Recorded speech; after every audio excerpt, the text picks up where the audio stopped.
विद्यार्थियों नमस्कार। आप जुड़े हुए हैं आपके अपने YouTube प्लेटफॉर्म जिसका नाम है केमिस्ट्री बाय डी शर्मा और मैं डॉक्टर दीपेंद्र कुमार शर्मा आपका आपके अपने YouTube प्लेटफॉर्म पर स्वागत करता हूं। विद्यार्थियों, इस वीडियो लेक्चर के माध्यम से हम जिस पेपर के जिस टॉपिक को डिस्कस कर रहे हैं उसके तरफ मैं आपको ले चलता हूं। यहां पर हम बात कर रहे हैं वैल्यू एडेड कोर्स यानी कि VSC मूल्य संवर्धन पाठ्यक्रम, जिसको हिंदी में बोलते हैं, इंग्लिश में बोलते हैं वैल्यू एडेड कोर्स, और जिसका टाइटल है भारत बोध यानी अंडरस्टैंडिंग इंडिया। और इस अंडरस्टैंडिंग इंडिया की यूनिट नंबर 3 जिसका नाम है भारतीय ज्ञान परंपरा और शिक्षा दृष्टिकोण।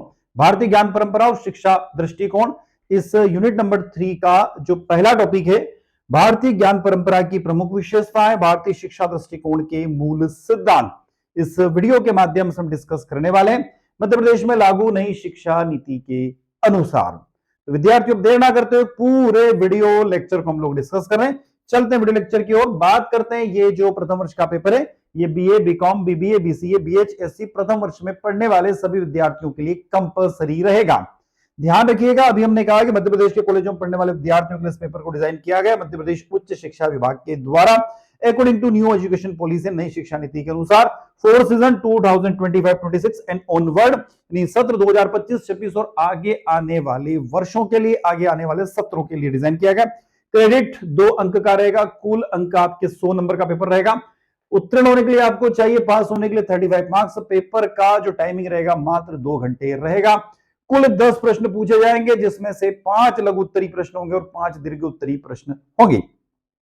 यूनिट नंबर 3 की बात करें तो यूनिट नंबर 3 में यहां पर हम चलते हैं। तो यूनिट नंबर 3 में भारतीय ज्ञान परंपरा और शिक्षा दृष्टिकोण आपको पढ़ने को मिलेगा। उसके बाद भारतीय ज्ञान के स्रोत, वेद, उपनिषद, दर्शन, स्मृति, लोक साहित्य।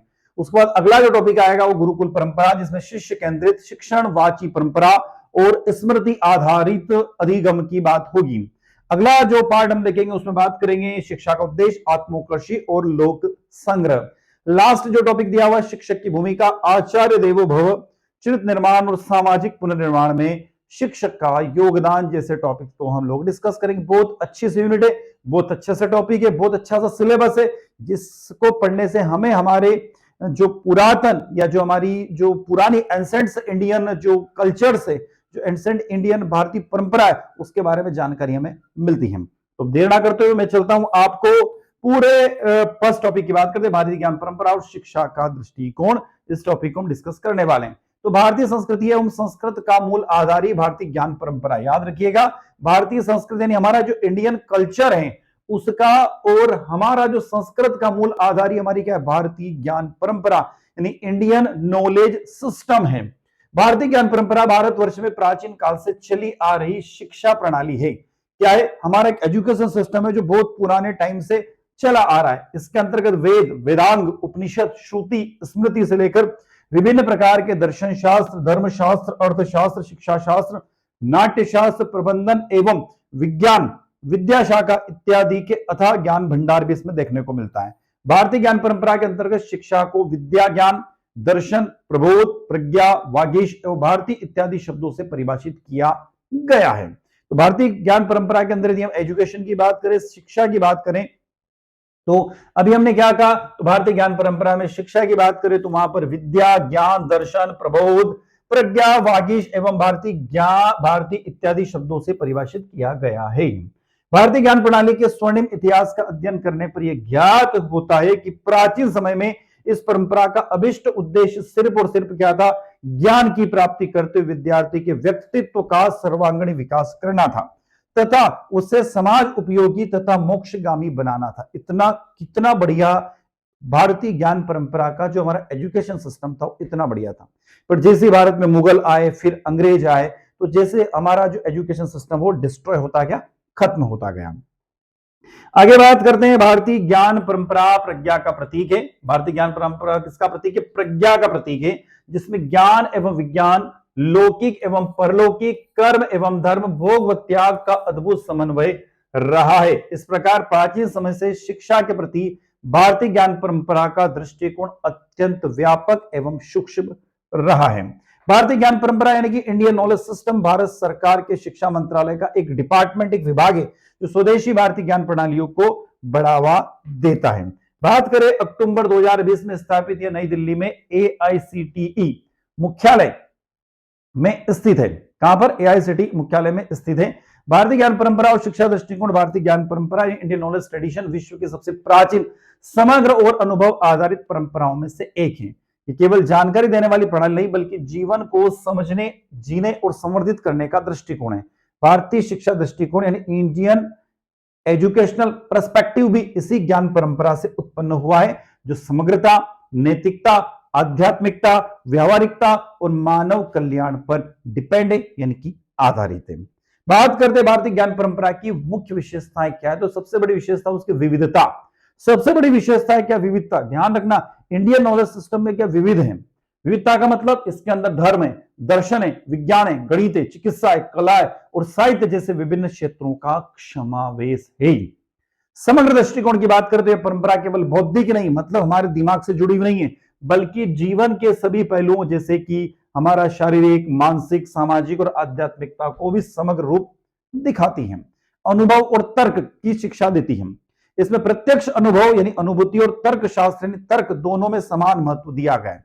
मतलब अनुभव को भी महत्व दिया गया है और तर्क शास्त्र को भी महत्व दिया गया, तर्क करने का भी कैरेक्टरिस्टिक्स डेवलप किया जाता है। गुरु शिष्य परंपरा सबसे खास बात है, ज्ञान को पीढ़ी दर पीढ़ी हस्तांतरित करने के लिए गुरु शिष्य परंपरा की महत्वपूर्ण भूमिका रही है। इसमें हमारे इंडियन नॉलेज सिस्टम में सामाजिक और नैतिक मूल्य, यह परंपरा समाज के कल्याण, समरसता और नैतिकता को प्राथमिकता देती है। कहने का मतलब है कि सभी समाज में सभी जितने भी जाति वर्ग के लोग हैं वो एक समान है, नैतिकता को हमेशा प्राथमिकता दी गई। प्रकृति के साथ सामंजस्य, यह जीवन और प्रकृति के बीच संतुलन बनाए रखने की शिक्षा देती है, मतलब हमेशा एनवायरमेंट के साथ जुड़ के रहो, ऐसा एजुकेशन देती है। सतत विकासशीलता, ये एक स्थिर परंपरा नहीं है बल्कि इसमें समय समय पर नए विचार की खोज होती रही और नए विचार इसके अंदर जुड़ते गए। आगे आता है आचरण और व्यवहार। ज्ञान को केवल सैद्धांतिक नहीं माना जाता, याद रखिएगा, आप लोग भी अच्छे से जानते, ज्ञान केवल थ्योरेटिकल नहीं है, ज्ञान एक प्रैक्टिकल है जो कि हमारे जीवन में लागू किया जाएगा, हमारे व्यवहार में उसको अप्लाई किया जाएगा। बात आती है आत्मज्ञान और मुक्ति पर जोर। यह परंपरा आत्मा की अनुभूति और सभी प्रकार के बंधनों से मुक्ति पर भी ध्यान केंद्रित करती है। अब 4 प्रामाणिक ज्ञान प्राप्ति के साधन क्या? प्रत्यक्ष, दूसरा अनुमान, अगला उपमान और अगला शब्द। तो 4 ज्ञान प्राप्ति के साधन है। कौन कौन से? जो भी हम डिस्कस करें, प्रत्यक्ष, अनुमान, उपमान और शब्द। मूल्य आधारित जीवन दृष्टि, धर्म, सत्य, अहिंसा, करुणा, दान, संयम, कर्तव्य, ये सभी भारतीय ज्ञान प्रणाली के जो केंद्रीय बिंदु है या सेंट्रल पॉइंट हम इसको कह सकते हैं। भारतीय शिक्षा दृष्टिकोण के मूल सिद्धांत क्या? मूल सिद्धांत की ओर यहां से चलते हैं। तो विद्यार्थियों, हम मूल सिद्धांत की ओर चल रहे हैं, उससे पहले मैं आपको एक महत्वपूर्ण इंफॉर्मेशन दे दूं। इंफॉर्मेशन क्या है कि विद्यार्थियों, यदि आप ये जो अभी हम पढ़ रहे हैं, ये जो स्लाइड आप देख रहे हैं, उनके लिए आप पीडीएफ नोट्स चाहते हैं तो आपके मोबाइल के प्ले स्टोर में जाइए और वहां पर सर्च कीजिए speed learn, SPEEDLEARN। Speed learn search कीजिएगा, आपका अपना एक मोबाइल ऐप आएगा, उस मोबाइल ऐप को आप आपके मोबाइल में डाउनलोड कीजिएगा। डाउनलोड करेंगे तो वहां पर मोबाइल नंबर डालिएगा, पासवर्ड डालिएगा, मोबाइल नंबर डालिएगा और ओटीपी ऐड कीजिएगा। डालिएगा तो वहां पर एक ऐसा एप्लीकेशन आपको दिखाई देगा। यहां पर आप जाइएगा स्टोर में और स्टोर में आपको मिलेगा मूल्य संवर्धन पाठ्यक्रम भारत बोध। इस पर आप क्लिक करेंगे तो यहां पर मूल्य संवर्धन पाठ्यक्रम भारत बोध के वीडियो जो लेक्चर पढ़ रहे हैं उसके पीडीएफ कंटेंट आपको यहां पर हिंदी लैंग्वेज में मिलेंगे।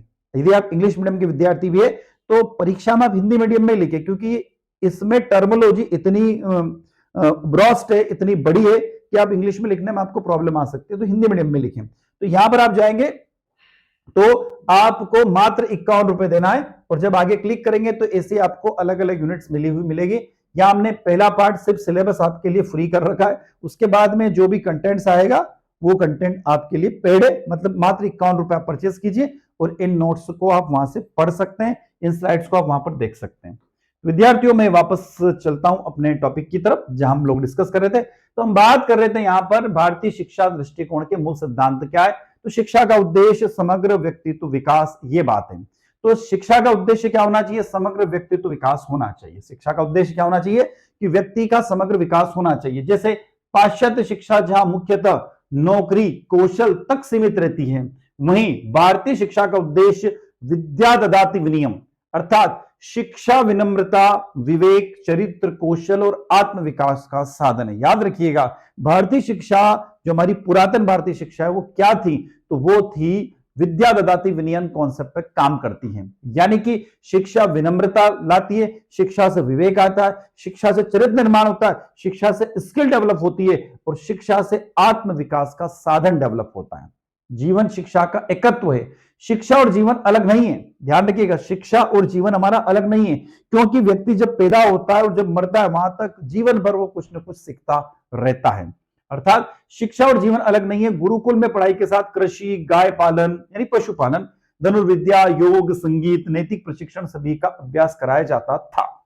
स्वाध्याय और चिंतन, विद्यार्थियों को स्वयं पढ़ने, सोचने और प्रश्न पूछने की स्वतंत्रता दी जाती थी। अब मदर टंग्स, ध्यान रखना, पुराने जमाने में क्या था? इंडियन नॉलेज सिस्टम के अंदर मदर टंग को बेस्ट माना गया था, यानी कि स्थानीय ज्ञान पर आधारित शिक्षा थी।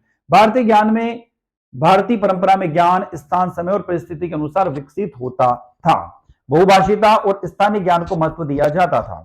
भारतीय शिक्षा के प्रमुख स्रोत क्या है? तो देखिएगा, वेद, जो कि ज्ञान का मूल स्रोत है। याद रखिएगा, भारतीय शिक्षा के मूल स्रोत क्या है?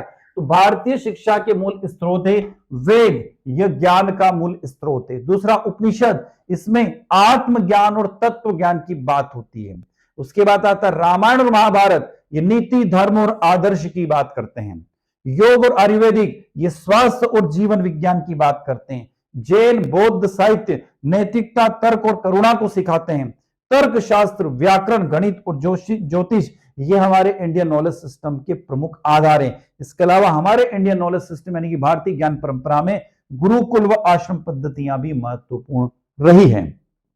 आगे बात करते हैं इसके अंदर आज की शिक्षा में भारतीय ज्ञान परंपरा की प्रासंगिकता। एनईपी यानी कि न्यू एजुकेशन पॉलिसी 2020 भी इसी परंपरा को पुनर्जीवित करता है। आज जरूरी है कि शिक्षा चरित्र निर्माण करें, संवेदना बढ़ाएं, पर्यावरण प्रकृति का सम्मान सिखाएं, प्रौद्योगिकी के साथ मानवीय गुणों का विकसित करें, मूल्य और नैतिक आधारित हो। भारतीय ज्ञान परंपरा आधुनिक शिक्षा को मानवतावादी, संतुलित और जीवन केंद्रित बनाती है।